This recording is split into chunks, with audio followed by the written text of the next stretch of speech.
All right, here we are at Lakeside Lodge office where this guy works during the day out here. If you guys are interested in buying an awesome place, it's amazing if you come in here, what they got laid out here and the video stuff they got on the wall.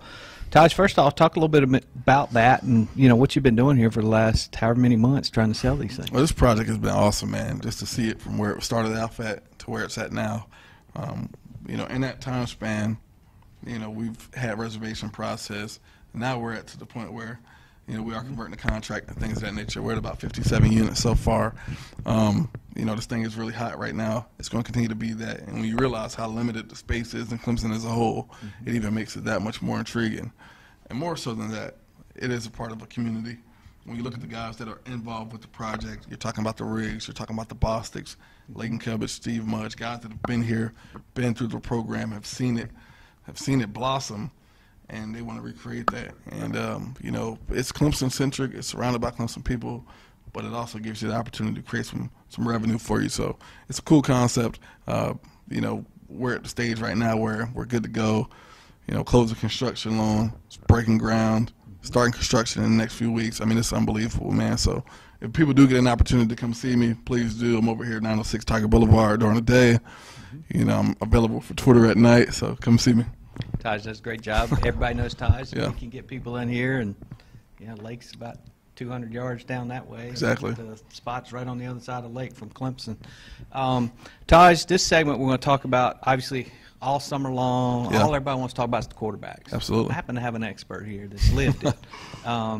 First off, you went through, you know, I don't want to say the same thing, but something similar with you and Kyle. Yeah, for sure. You know, everybody wants Taj in there, Kyle's struggling.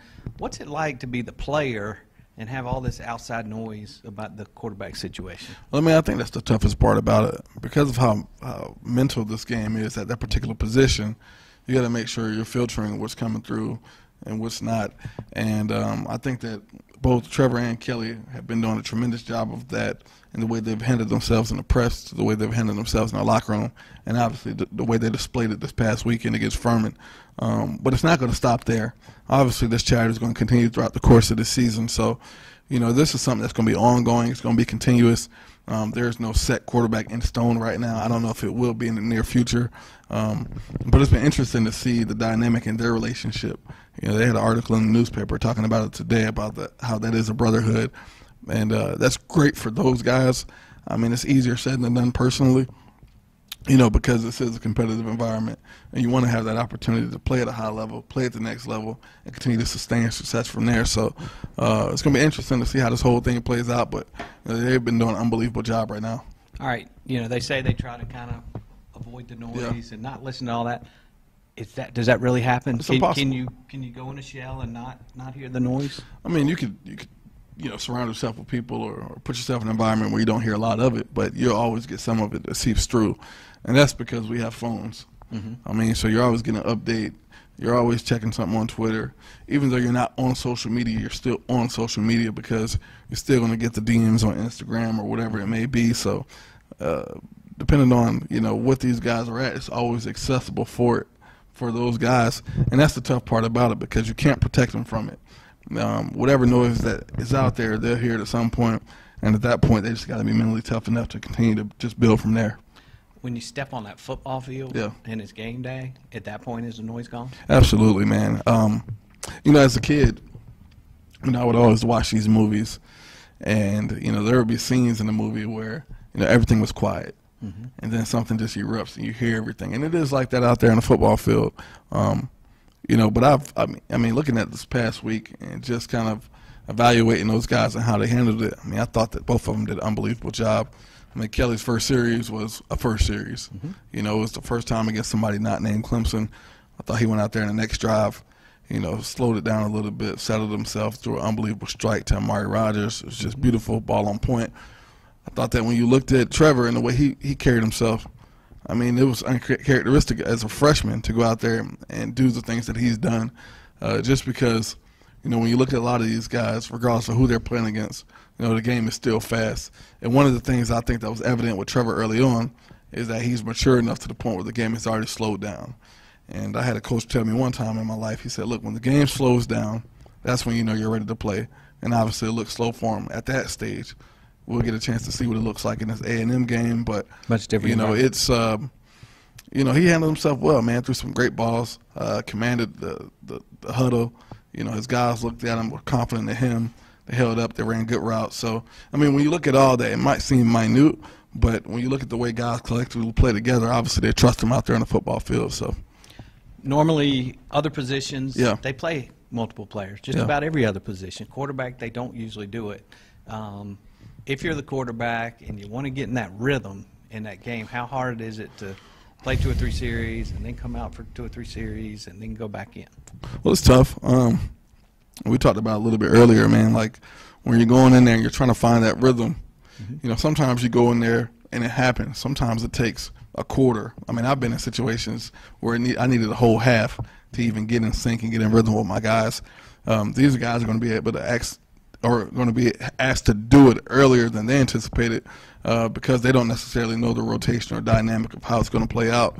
And that's kind of nerve-wracking as a quarterback because, you know, what it does, it push you to take risks or shots that you wouldn't normally take because you don't know necessarily how long that drive is going to be or when the next time you're going to be on that football field. I take it, for example, my sophomore year, we started off 8-0, and we went to that Georgia Tech game, and they had controlled the game clock so much that each drive after that, we felt like we had to go and score a touchdown. I think that situation is equally similar to this when you're talking about playing 2 quarterbacks, because although they're got one common mission is to win a game, they also want to go out there and compete and get the jobs done for themselves. So you're going to see just a different change of pace, a different sense of urgency, and you just hope that it's not rush throws and taking big shots for no reason. Kelly was the first one to come congratulate Trevor when he threw that first touchdown pass. What does that show us about Kelly? I mean, I think that, you know, it shows who he's been all along, everything that we expected. I mean, the kid is just an unbelievable leader, man. He's a great asset to this football team. I mean, comes from, you know, a great family, got great support around him, and obviously it shows in the way he handles himself in the press, the way he handles himself on the football field, and I think that it's very genuine. It's not just something that's for people to look at and talk about over social media. So just very proud of him and how poised he's been throughout this whole situation. Well, that was my next question. Was we see him in the interviews, and you know, it's all about Kelly B, and he's just so relaxed and just like a kid out there having fun. Is he like that off the field and still in this situation? Yeah, man, he's very reserved. If you go in there and you eat lunch with him or something like that, it's still the same way. His guys love him, man. The coaches love him. I mean, that's one of the biggest things when you're talking about trusting a player. Is first off, the guy's got to like you, and he has that, man, and he's always had that, and it makes him unique in a sense, more so than anybody else on that particular roster because of everything he's had to endure. Him being able to have to sit behind Deshaun, you know, handle all of that, come back, take his team to the Sugar Bowl, you know, and continue to try to do that with the number 16 coming here, Trevor Lawrence, and still being able to have that smile. I mean, that's a hard thing to do, and I don't know how many guys will be able to do that. Well, and I think it's Clemson fans remember Deshaun took over for Cole. Yeah. Deshaun got hurt late in that season. Cole comes through with, you know, probably the best performance of his life in that bowl game. Yeah, against Oklahoma. And, you know, we were talking about, you know, the new rule. And, you know, I guess you could play 4 games, up to 4 games, still red shirt. I don't know how that plays out in this quarterback room because, you know, I think realistically you probably need both of them to win a national championship this year. Maybe you don't. Maybe you do. We'll just see with the test of time. But when you look at the dynamic of the rest of this team, there are so many different pieces or components to the point where, you know, we saw so much of that young talent and saw glimpses and flashes of the future. But do you really need them right now to the point where you have to have them and burn that red shirt? Well, and the flip side of that is Trevor the kind of guy that would stick around for that 5th year? Or would he be gone anyway? He'd probably be gone anyways, yeah. For the rest of the team, for the receivers, the running backs, the offensive line, how hard is it for them to have a rotating quarterback situation? You know, from an O-line standpoint, I think it's the toughest, you know, because you're talking about changing the cadence count. And when you're going into a situation like Kyle Field, you know, it being the 12th man, you know, they're probably going silent snap anyways or silent count, but if they didn't, man, just the trajectory of the tone can change everything. the way those guys bark out their signals or their cadences. If each one is different, then you're going to have more penalties up front because they're not going to know which one is from which. From a receiver standpoint, I mean, the chemistry is a little bit different. Fortunately, they're both right-handed quarterbacks because if you go from right to left, now you're talking about a change on the spin of the ball, and that could be a little tricky in itself. But, I guess, one of the awesome things about Kelly being a veteran and a leader is the way he understands this particular offense. Mm-hmm. And if you got guys out there that are young and are inexperienced going into a hostile situation like this, sometimes you forget everything that you learned throughout the course of the week, because you can't really simulate it in practice as much as you want to, as much as you try to. It's just different. So you need a vet out there that can be like, hey, look, take a deep breath. This is what you got over here. You got this D end to this linebacker. And then if nobody comes, you chip out to the flat over here. Some of those guys won't necessarily realize that they won't be ready for that point until they get out there. And since Kelly has done it, he's been proven, he's been in that situation, it's nice to have him out there because he can make sure that he got those guys through all of that. Dabo's going into the game, Texas A&M, tough environment with the plan in place to play both quarterbacks. I know last week I heard that Trevor got told Thursday night, hey, you're going in on the fourth series. Okay. So you go into the game with that kind of plan. Is that what he told him? Yeah, but you get in the environment and the game is going on. Yeah.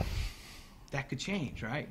It could. Kelly's out there and he's balling, but Texas A&M's right there with you. Do you delay that plan? I mean, change that plan? I think you have to because you don't want to throw off that rhythm. You don't want to throw off that chemistry. I think that's totally plausible, for the whole structure to change. I mean, we don't necessarily know what's going to happen in this dynamic. Mm-hmm. I mean, they might go 4 drives and 4 touchdowns, Mm-hmm. It may go 4 straight drives and I get a point out of it. The 4 was the plan last week. Dabo said this week, I'm not telling y'all what the plan is. So, which he should. Yeah, no, for sure. Because you don't – I mean, I think it's a plus also, having those guys and not knowing who's going to be the guy when you're talking about a game plan standpoint from Texas A&M side of it. Because they don't know what they're going to get. They don't know the package. It's harder to prepare from that standpoint. But, still in all, quarterbacks, man, like they need to make sure that, they understand what the game plan is going forward from a confidence standpoint as well. I know for me, man, if I just got thrown into the fire, sometimes that was a little rough.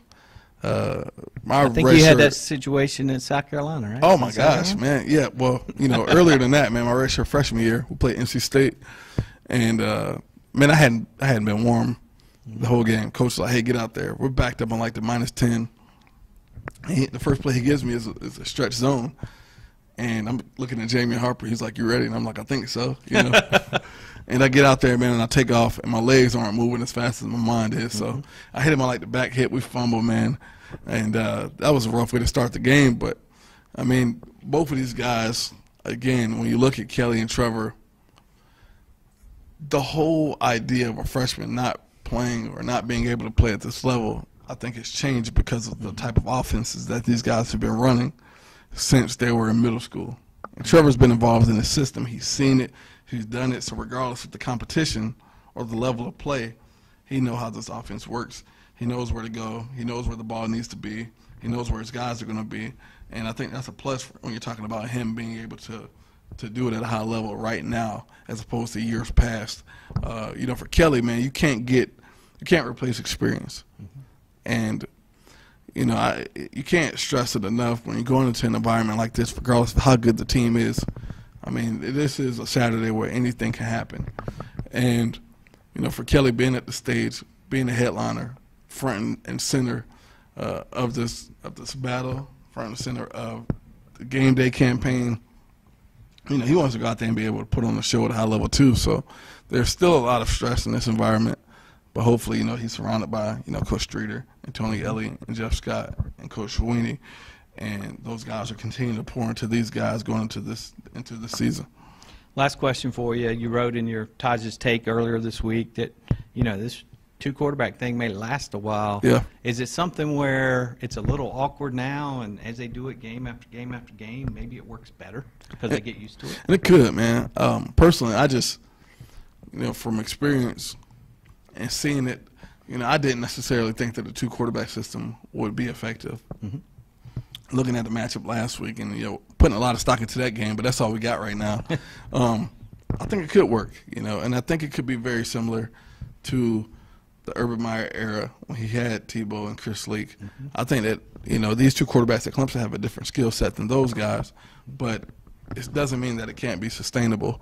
And, when you look at the whole picture, there is that common goal. There's to win a national championship. So, at this particular point, it's by any means necessary. It's whatever it takes. And I think you're going to see that theme throughout the course of the season. I want to thank Tajh, thank Lakeside Lodge for letting us shoot this here tonight. And you guys won't hear any breakdown like you just heard about the quarterback situation from somebody that's lived it, like Tajh just gave us. Plenty more headed your way later this week. Tons of stuff on TCI. Tajh will have something coming this weekend after the game with his thoughts. And we'll be back next week with some more interviews and hopefully another player as well. Absolutely, man. So I'm looking forward to it. Rob, man, this is awesome. All right, buddy. Team TCI, baby. We're going to keep it rolling. Hashtag Team TCI. He started that. All right. Thanks, guys.